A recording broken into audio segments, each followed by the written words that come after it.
War and division are not worst case scenario. Worst case scenario looks pretty good for most people. Worst case scenario is complete subjugation, a stripping away of all of your humanity in the form of rights. Worst case scenario is slavery.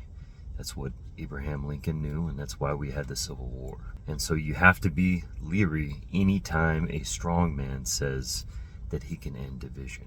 For people with privilege, death is worst case scenario because they can't even conceptualize that kind of deep suffering. So when we get into an environment where there's a lot of civil unrest, that's what happens when you're changing, right? It's not easy. People of privilege get very fearful, and so they turn to strongmen. They don't understand that kind of deep suffering, so much so that they're willing to sacrifice other people to keep their status. This is why money is literally a mental illness. It drives people into these selfish, privileged little bubbles. That's why Jesus himself said it was so difficult for a rich man to enter the kingdom of heaven.